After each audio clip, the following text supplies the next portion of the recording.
Alright, Brainiacs, buckle up, cause it's about to get funky! I'm Hugo the Honey Badger, your fearless, fur-tastic host, ready to dive into today's wild and wonderful world of trivia. Let's roll! Ever wonder who had a dream that changed the world? Well, pause for a moment, this is gonna be a mind-blower. Today, we're talking about none other than Martin Luther King Jr., life and legacy. Get a load of this, folks. So let's start with some key terms, shall we? First up, nonviolent resistance. Now that's a fancy way of saying you're protesting without using any violence. Kinda like a peaceful roar, if you will. Then there's civil disobedience. That's when folks refuse to obey certain laws as a way to say, hey, this ain't right.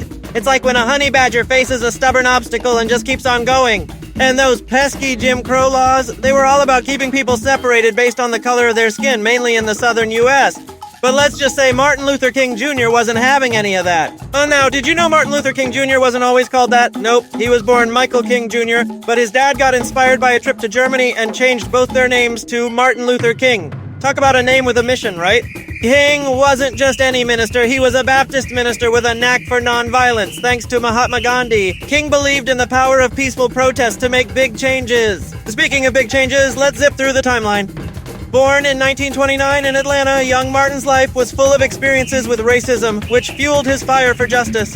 Fast forward to when he was 15 and he's off to Morehouse College, where he met Benjamin Mays, a big influence on him. In 1955, Martin led the Montgomery bus boycott. Picture this, Rosa Parks says, nah, I'm not giving up my seat, and boom! A 385-day-long boycott begins. It was a huge leap for civil rights. And here's some wild trivia. King was the youngest person to win the Nobel Peace Prize at the time. At just 35 years old, he was recognized for his efforts to combat racial inequality. Talk about a young achiever. But hold on to your fur, this is bananas. In 1958, King was stabbed by a woman while signing books. The letter opener was so close to his heart that doctors said if he sneezed, it could be fatal.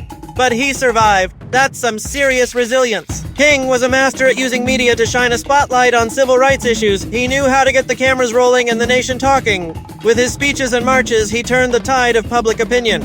And let's not forget Martin Luther King Jr. Day.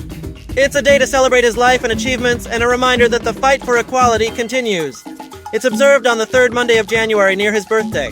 Now, here's where it gets extra spicy. Some theories say there might have been more to his assassination than meets the eye.